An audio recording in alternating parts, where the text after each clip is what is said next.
Short swing trade എന്ന് പറയുന്ന concept. Short swing trade എന്ന് വെച്ചാൽ സെയിം ക്വാർട്ടറിൽ എൻട്രിയും സെയിം കൂട്ടത്തിൽ തന്നെ എക്സിറ്റും ബേസ്ഡ് ഓൺ റിസൾട്ടിൻ്റെ ബേസിലുള്ള എൻട്രി എക്സിറ്റാണ് പ്ലാൻ ചെയ്യുന്നത്. ചെറിയ ദിവസങ്ങൾക്കുള്ളിൽ നമുക്ക് മാക്സിമം എന്ത് പ്രോഫിറ്റ് നമുക്ക് ചെയ്യാൻ പറ്റും, ആ പ്രോഫിറ്റിൻ്റെ ബേസിലാണ് നമ്മൾ ഷോർട്ട് സ്വിംഗ് ട്രേഡിന് നമ്മൾ കയറുന്നതും ഇറങ്ങുകയും ചെയ്യുന്നത്.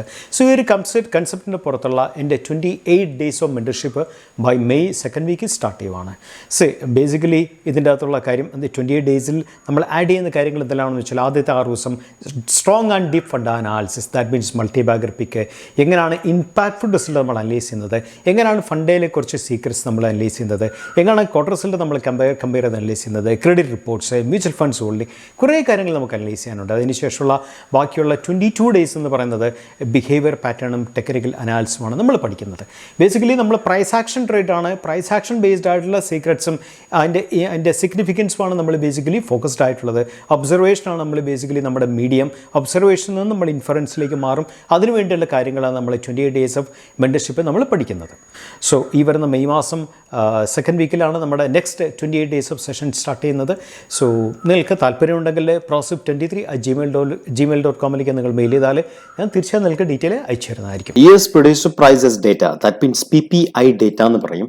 PPI data എന്ന് പറയുന്നത് ബേസിക്കലി പ്രൊഡ്യൂസർ പ്രൈസിൻ്റെ ഒരു ഇൻഡെക്സ് ആണ്. ശരിക്കും അത് എക്സ്പെക്ട് ചെയ്യുന്നതിനേക്കാളും താഴെയാണ് അതിൻ്റെ ഡേറ്റ വന്നിരിക്കുന്നത്. അത് മാർക്കറ്റിൻ്റെ വലിയൊരു പ്ലസ് പോയിന്റ് ആണ് ഇന്ന് വെളുപ്പിനെ കൊടുത്തത്. നമ്മൾ കണ്ടല്ലോ അല്ലേ, മിനിയാന്ന് രാത്രിയിൽ hotter than expected CPI data വന്നതോടുകൂടി US മാർക്കറ്റ് ഒരു തകർച്ചയിലേക്ക് നീങ്ങുന്നത്. ശരിക്കും ആ തകർച്ചയിൽ നിന്നും ശരിക്കും പറഞ്ഞാൽ PPI ഡേറ്റ വലിയൊരു സപ്പോർട്ടായിട്ട് മാർക്കറ്റിനെ കൊടുത്ത് മാർക്കറ്റ് വീണ്ടും S&P 500 വീണ്ടും ഒരു ഓൾ ടൈം ഹൈയുടെ സമീപത്തേക്ക് നീങ്ങുന്നുള്ളൊരു പ്ലസ് പോയിന്റ് ആണ് ഇന്ന് വെളുപ്പിന് US മാർക്കറ്റിന്റെ ക്ലോസിംഗിൽ സംഭവിച്ചത്. PPI ഡേറ്റ ശരിക്കും എന്താ പറയണ്ടേ, 0.3 ആണ് എക്കണോമിക്സ് എക്സ്പെക്ട് ചെയ്തത്. പക്ഷേ 0.3 അഗൻസ്റ്റ് ആയിട്ട് 0.2 മാത്രമേ വന്നുള്ളൂ. കഴിഞ്ഞ 12 മാസത്തിലെ PPI ഡേറ്റ എന്ന് പറയുന്നത് 2.2 അഗൻസ്റ്റ് ആയിട്ട് 2.1 ആയിട്ട് കുറഞ്ഞു എന്നുള്ളതാണ് വലിയൊരു പ്ലസ് പോയിന്റ്. അത് ഫെബ്രുവരിയിൽ അല്പം കൂടിയതിന് ശേഷമാണ് മാർച്ചിലെ ഡേറ്റ താഴെ പോയത്.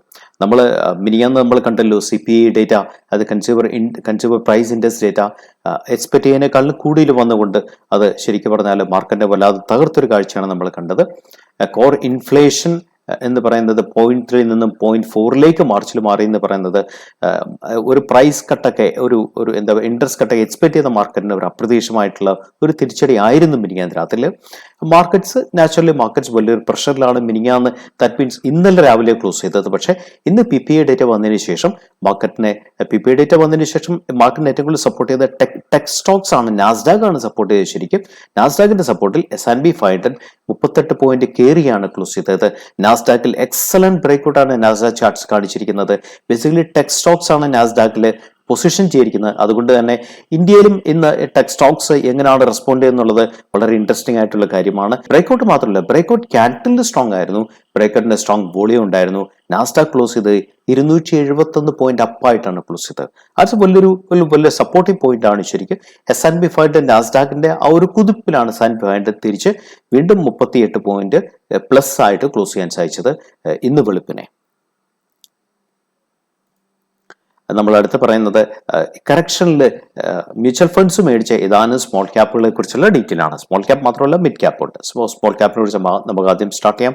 ഏറ്റവും കൂടുതൽ മേടിച്ചത് NLC ഇന്ത്യ എന്ന് പറയുന്ന സ്റ്റോക്കാണ്. 2.92 കോടിയാണ് മ്യൂച്വൽ ഫണ്ട്സ് മേടിച്ചത്. 665 കോടി രൂപയാണ് അവർ അതിനു വേണ്ടി മുടക്കിയത്. സോ അടുത്ത ഏറ്റവും കൂടുതൽ മേടിച്ച സ്റ്റോക്ക് പ്രസ്റ്റീജ് എസ്റ്റേറ്റ് ആണ്. 405 കോടിയുടെ പർച്ചേസ് ആണ് നടത്തിയത്. പിന്നെ സുവൻ ഫാർമയാണ് 282 കോടിയുടെ പർച്ചേസ് ആണ് നടത്തിയത്. അതിനുശേഷം GR ഇൻഫ്രയാണ് 262 കോടി, CIE ഓട്ടോയാണ് 240 കോടി, പിരാമൽ ഫാമയാണ് 240 കോടി, ലാൽ പാത്ത് ലാബ് 224 കോടിയുടെ പർച്ചേസ് ആണ് മ്യൂച്വൽ ഫണ്ട്സ് മേടിച്ചത്. GSPയിൽ 210 കോടിയുടെ പർച്ചേസ് ആണ് മ്യൂച്വൽ ഫണ്ട് സ്റ്റോക്സ് ആണ് മ്യൂച്വൽ ഫണ്ട്സ് മേടിച്ചത്.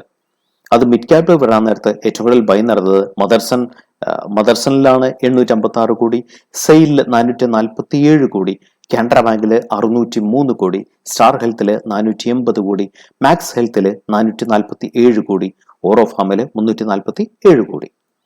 അതുപോലെ തന്നെ മ്യൂച്വൽ ഫണ്ട്സ് ഈ കറക്ഷനിൽ ഏറ്റവും കൂടുതൽ വിറ്റ സ്റ്റോക്കുകളെ കുറിച്ചുള്ള ഡീറ്റെയിൽ ആണ്. ദ സ്മോൾ ക്യാപ്പിൽ വരാൻ നേരത്ത് അവർ ഏറ്റവും കൂടുതൽ വിറ്റത് ബാറ്റയാണ് 276 കോടി, ആൻഡ് BDL ഭാരത് ഡൈനാമിക്സ് ആണ് 193 കോടി, ഹിന്ദുസ്ഥാൻ കോപ്പറാണ് 178 കോടി, ഫിനിക്സ് മില്ലാണ് 175 കോടി, ആൻഡ് അപാർ ഇൻഡസ്ട്രീസ് ആണ് 148 കോടി.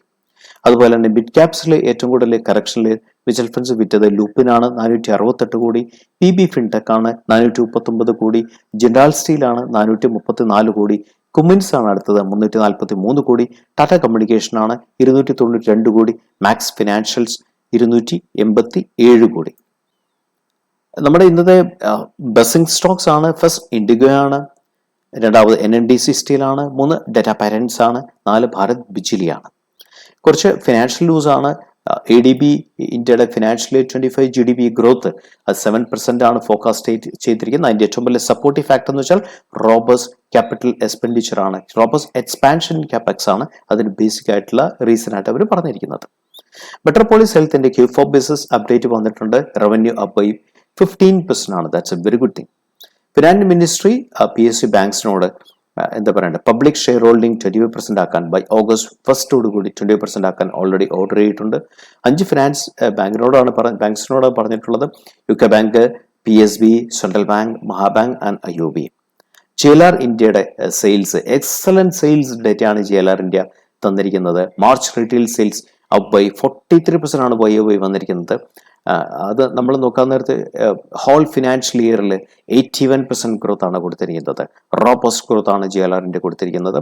And Infosys and Intel join hands to assist enterprises in their AI journeys.